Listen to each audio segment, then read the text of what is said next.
Varicose veins కి సరైన చికిత్స కోసం సంప్రదించండి ఎవిస్ హాస్పిటల్. నమస్తే రమగారు. నమస్తే జయ. రమగారు, రోడ్డు మీద నడిచేటప్పుడు కాయిన్స్ కనిపిస్తూ ఉంటాయి, డబ్బులు కాగితాలు కనిపిస్తాయి, కాయిన్స్ కనిపిస్తూ ఉంటాయి. తర్వాత నగలు, బంగారం కానీ వెండి వస్తువులు కానీ డాలర్స్ కానీ గబుక్కున పడిపోయినవి కనిపిస్తూ ఉంటాయి కదా. తీసుకుంటామా వదిలేద్దామా, తీసుకుంటే ఏమవుతుంది, వాటిని ఏం చేయాలి, ఇలాంటి అనుమానాలు ఉంటాయి రమగారు. మీకు ఎప్పుడైనా ఏమన్నా దొరికినాయా? ఏదో దొరికింది, చిన్నప్పుడు గుర్తులేదు బాగా. ఓకే. పెద్ద అయ్యాక ఎక్కడ రోడ్డు మీద తిరుగుతున్నాం అంటారా? అవకాశం ఏవో పైసలు దొరుకుతాయి జయ. 5 రూపాయల కాయనో 10 రూపాయల కాయనో కాలు కింద పడుతుంది. అయ్యో అని తీస్తాము. తీస్తే ఎవరితో పాపం సరేలే అని ఆ దారిపోయి ముష్టిపడుకో ఎవరో ఒకళ్ళకి వేసేస్తాము. కాయిన్స్ దొరికినాయి నాకు 5-6 సార్లు. దొరికితే నేను అలాగే చేస్తా. వాటిని నేల మీద దొరికింది అంటే, ఇప్పుడు ఒక చోట ఏదైనా ఒక వస్తువు దొరికిందంటే, దొరకటం అనగానే మనకి ప్రాప్తం ఉంటేనే దొరుకుతుంది అని ఒక స్లోగన్ ఉంటుంది. అవును. పోగొట్టుకున్న వాడి స్థితి ఏమిటో తెలియదు, మనకి దశ ఏమిటో తెలియదు. వాడి దగ్గర ఆ 10 పైసలే, ఆ పావలాయి, ₹1 ₹6 బిళ్ళే, లేకపోతే ఆ 100 రూపాయల నోటే ఉందనుకో వాడి జీవితానికి. అది పోగొట్టుకున్న వాడి ఏడుపు ఆ పోయిన వస్తువుతో పాటే ఉండదు. ఖచ్చితంగా ఉంటుంది కదా. వాడి ఏడుపో, వాడి కష్టమో నిష్ఠూరమో ఉంటుంది. నువ్వు అది ఎత్తి పర్సులో పెట్టావనుకో, నువ్వు వస్తువు ఒకటేనా పెడతావు కాదు కదా, దాన్ని కూడా పెట్టుకో. వాడి ఏడుపును కూడా క్యారీ చేస్తావు నువ్వు. ఎందుకు వచ్చింది మనకి?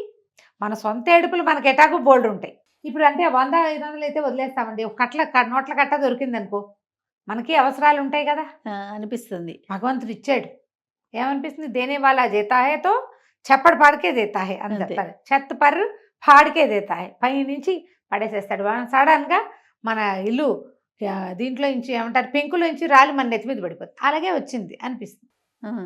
అవన్నీ ఎవరి వాళ్ళ విజ్ఞతలే చేయ. ఎప్పుడు కూడా ఒకడు ఒక వస్తువు పోగొట్టుకున్నాడు అంటే వాడి పాపం, వాడి కర్మానుభవం, వాడి ఏడుపు, వాడి ఉసురు దాని వెనకాల ఉంటుంది. అది నీకు దొరికితే, నీకు దొరకటం అనే ఒక పాజిటివ్ థింగే చూస్తావు, కానీ దాని వెనకాల పెద్ద సముద్రం లాంటి నెగిటివ్ ఎనర్జీని చూడవు నువ్వు. కనిపించదు, అది చూడలేము మనం. ఎందుకంటే మనకి డబ్బు మనని ఆ రకంగా చేసేస్తుంది కాబట్టి. చాలా పెద్ద అమౌంట్లు దొరికితే మీ ఇష్టం, కానీ పావలాలు 10 పైసలు, రూపాయలు, ₹1 దొరికితే వాటిని వాడకండి. మీ పర్సులో వేసుకోవద్దు. ఎవరైనా అడుక్కునే వాళ్ళు వస్తే వాళ్ళ చేతిలో పెట్టేయండి. ఆ డెబ్బ పెడతో వాడి కష్టానికి ఆ పుణ్యం లభిస్తుంది. దొరికిన దాన్ని కూడా ఇచ్చావు చూడు, నీకు ఎక్కువ పుణ్యం లభిస్తుంది. లేదా మన ఏ దేవాలయ సమీపంలో ఉన్నాం, ఆ చేత్తో పుచ్చుకెళ్ళి వాళ్ళకి దేవాలయంలో పడేయండి, గుళ్ళో వేసేయండి. అమ్మా అయ్యో అందరినీ తీసుకుంటారు. సమస్త పాపాలు హరించడానికే కదా మన దేవాలయాలు ఉన్నది. ఒకటి, అక్కడి నుంచి బంగారం దొరికింది. ఇది ఒక పెద్ద ప్రశ్న. ₹10, ₹20 నోట్లు, ₹100 నోట్లు దొరికినా కూడా నిర్మోహమాటంగా ఇచ్చేయండి, వాటిని ఉంచుకోవద్దు. మీకు ఏదైనా చాలా తీవ్రమైన అవసరంలో ఉన్న చిన్న అమెండ్మెంట్ చెప్తా, ఇది నా సొంతది, ఎక్కడా రాసింది చదివింది కాదు. ఓ ₹100 దొరికింది అనుకో, మీకు చాలా అవసరంగా ఉంది, డబ్బులు కావాలి పాపం మీకు. నా బట్టి వాళ్ళకి అక్కర్లేదు అనుకో, నీకు అక్కర్లేదు. వాడేదో చిన్న జీవితం కుర్రవాడు, లేదా వాడు పాకెట్ మనీ కూడా లేదు. 100 దొరికితే కనీసం అందులో ₹10 ఎవరికైనా దానం చేసి మిగిలిన 90 వాడుకో. అదే బాగుంది రమ్మగారు. కనీసం 10 దానం చేయండి. ఓ బ్రెడ్డో బన్నో 2-4 అరటిపళ్ళు కొని ఎవరి చేతిలో ఉన్న పెట్టి మిగిలిన డబ్బు వాడుకోండి మీ అవసరానికి. బా దేవుడా, ఈ డబ్బులు ఎవరివో వాళ్ళని వాడేసుకుంటున్నాను, నన్ను క్షమించు అని దేవుడికి ఒక క్షమాపణ. ఓ నాయన, నువ్వు ఎవడవో, నీ డబ్బులు నాకు దొరికినాయి, నువ్వేమి ఏడుస్తున్నావో, ఏడవోకరా నాయన, వచ్చే జన్మలో తీరుస్తాను నీ అప్పు అని చెప్పుకోండి. అప్పుడప్పుడు చేస్తారు కదా, అంతే. దొరికితే వాడేసుకుంటారు. ఇప్పుడు పర్సు దొరికింది అనుకుందాం, అప్పుడు ఏం చేయాలి? సమీప పోలీస్ స్టేషన్కి పట్టుకెళ్ళి, బాబు ఈ పర్సు దొరికిందండి ఇక్కడ అని ఇచ్చేయాలి. ఉంచుకుంటే నీ ఇష్టం. తర్వాత నువ్వు మోసుకోవాలి, ఖచ్చితంగా మోసుకోవడం తప్పదుగా.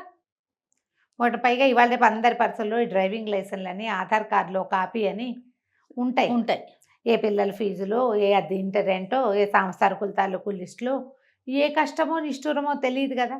అవును, మీకు అవసరం లేకపోతే వాడద్దు, ఇచ్చేయండి. ఏదో ఒకదానికి ఉంటుందని పొరపాటును కూడా అనుకోకండి. ఇది వినే వాళ్ళకే సుమి ఈ సలహా. అంతే. బంగారం దొరుకుతుంది, వెండివి మట్టెలు జారిపోతాయి జయ, పట్టీలు జారి పడిపోతాయి. అవును. పిల్లల్ని ఎత్తుకెళ్తామా వెనకాల కాలు పట్టి పడిపోతుంది, ముందు చూసుకుంటాం వెనక జోడం పడిపోతారు, అక్కడి నుంచి కాలు పెట్టీలు జారిపోతాయి. మట్టెలు బాగా వదులుగా ఉంటాయి కొంతమందికి. ఎక్కడైనా కూర్చుని లేచి వచ్చేటప్పుడు పడిపోతాయి. ఆ చెమట పోసినప్పుడు స్పర్శ ఉండదు, చెప్పుల రాపిడికి ఒక్కొక్కసారి పడిపోవచ్చు. అలాంటివి దొరుకుతాయి. వెండి బంగారం ఏదైనా సరే దేవాలయం సమర్పయామి. అంతే. ఒకవేళ మన దగ్గర మనం అస్సలు పేదవాళ్ళం, మన దగ్గర ఏం లేదు, ఏదో దొరికింది, ఏం చేయాలి? ఉంచుకోవాలా వద్దా? ఇది నేను స్లో ట్యాగ్ విన్నారు కదా, మనం పేదవాళ్ళం, మనకి ఏ గతి లేదు, ఈ దొరికిన బంగారు వస్తే మన జీవితానికి బంగారం అనుకోండి. చెప్పండి రమ్మగారు. చెప్పేయాలి నీకు ఇప్పుడు నేను.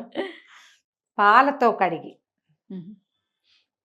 మళ్ళీ మంచినీళ్ళతో కడిగేసి ఓ దేవాలయంలో ఎక్కడైనా అమ్మవారి దగ్గర అయ్యవారి దగ్గర పెట్టి తర్వాత పుంజుకోండి. కానీ ఆ బంగారం బలి కోరుతుందని శాస్త్రం చేయ. ఇతరుల బంగారపు వస్తువులు చాలా ఇబ్బంది పెడతాయి. మీకు ఏదైనా కలిగితే రేపొద్దున ఈ మీకు మొదట దొరికిన వస్తువుని సెంటిమెంట్గా భావించకండి, ఎక్కడైనా సమర్పించేయండి. ఉంచుకోవద్దు బంగారం, ఇది దొరికాక నాకు కలిసి వచ్చింది, అలాంటివి చాలా ఉంటాయి జయ. ఉంచేసుకుంటారు. ఇది దొరికిన తర్వాత నాకు చాలా కలిసి వచ్చింది, ఇదే నా ఫస్ట్ వస్తువు, దొరికింది ఎవరిదో సెంటిమెంట్గా ఫీల్ అయ్యి ఉంచుకుంటారు. నాకు ఒక పార్టీ తెలుసు, అందుకే ఇంత క్లియర్గా చెప్తాను. వారు నన్ను అడిగితే నేను చెప్పాను నిర్మొహమాటంగా, దేవాలయంలో ఏ అమ్మవారి గుళ్ళోనో వదిలిపెట్టేయండి దాన్ని, చాలా సెంటి ఫీలింగ్ ఉంది దాని మీద. ఆ తర్వాతే వాళ్ళ జీవితాలు చాలా బాగుపడ్డాయిట. ఏమిటో వాళ్ళు చెప్పారు కదా. మరి నన్ను అంటే అలా వదిలేయమంటారు. మరి నన్ను అడిగినప్పుడు నేను చెప్పిన మాట వినాలి కదా. ఖచ్చితంగా. నీకు ఇచ్చే ఉద్దేశం లేకపోతే నన్ను ఎందుకు అడగాలి? ఉంచుకోండి. ఏమనిపిస్తుంది అంటే రమ్మగారు, లక్ష్మీదేవి కోరి మన ఇంటికి వచ్చింది, కోరి మన చేతుల్లోకి వచ్చింది, మనం అట్లా ఇచ్చేయొచ్చా, అలాంటి ఫీలింగ్ వచ్చేస్తుంది. ఇలాంటి ప్రశ్నలు వస్తాయి అన్నమాట. అంటే ఇప్పుడు నేనేం చెప్తాను, నీకు దొరికింది, నీకెవరు ఇవ్వాల, నువ్వు సంపాదించాల, నీకెవరు ఇవ్వాల, ఇగో అమ్మ తీసుకో పట్టు జయ, నీ చేతిలో పెడితే నీది. అంతే. నేను ఎక్కడో బారేసుకుని నీకు దొరికితే అది నీదేట అవుతుంది కాదుగా. లక్ష్మీదేవి ఇచ్చినట్టు కాదు అది, నీకు దొరికినట్టు. దొరికిన దాన్ని వెనక్కి పంపేయండి. దారిలో దొరికిన వస్తువులు ఎప్పుడూ మంచివి కాదు, బ్యాడ్ ఆమెన్స్. వాటి వెనకాల ఒక చెడు శకునం వెంట పెట్టుకునే వస్తాయి అవి. అంతే. వాడెవడో సొంత దారికి దక్కకుండా జారిపోయింది, నిన్ను మాత్రం ఉద్ధరిస్తుందని ఎక్కడుంది? నీకు ఉద్ధరింపు ఉండకపోవచ్చు కదా. ఇది పూర్తిగా నా సొంత ఐడియాలజీ అండి, నేను ఇలాగే భావిస్తాను. ఎవరు అడిగినా ఇదే చెప్తా. చిన్నప్పుడు ఎప్పుడైనా గుడి దగ్గర అక్కడ 5 పైసలు దొరికితే చిన్నతనంతో తీసుకుంటే మా అమ్మ తప్పు, అలా ఇచ్చేసేయాలి, ఎవరికైనా ఇచ్చేసి. మా నర్సరావు గుడి దగ్గర ఎవరు ఉండేవాళ్ళు కాదు, గుళ్ళో వేసేసేవాళ్ళం, హుండీలో వేసేయటమే. ఓకే. ఆయన తీసుకుంటాడు, పొరపాటు కాదు తప్పు కాదు. గుళ్ళో వేస్తే ఏమైపోతే ఏమవ్వదు, గుళ్ళో వాడికి ఎక్కడ దక్కాలో అక్కడ దక్కుతుంది. నువ్వు తినేస్తే దక్కదు, నువ్వు తినేస్తే ఏమవుతుందో తెలుసా, నువ్వు బాకీ అవుతావు వాడికి. అవతల వాడు ఎవడో ₹1 కోసం మళ్ళీ పుడతావు వాళ్ళ ఇంటో, పనివాడు గానో ఇంకోడు గానో. ఎందుకు వచ్చిన గోలా? అంతే కదా. ఆలోచించండి. చాలా బాగుంది రమ్మగారు. సరిగ్గా ఆలోచించి, అనవసరంగా మీకు అక్కర్లేనిది ఇతరుల శనిని మీ చేత్తో తీసుకోకండి. ఓ దండం పెట్టి ఎక్కడైనా వదిలిపెట్టేసేయండి, అంతే. నమస్తే రమ్మగారు. నమస్తే. సుమన్ టీవీలో మీ పర్సనల్ అండ్ బిజినెస్ ప్రమోషన్స్ కోసం కింది నెంబర్కి కాంటాక్ట్ చేయండి.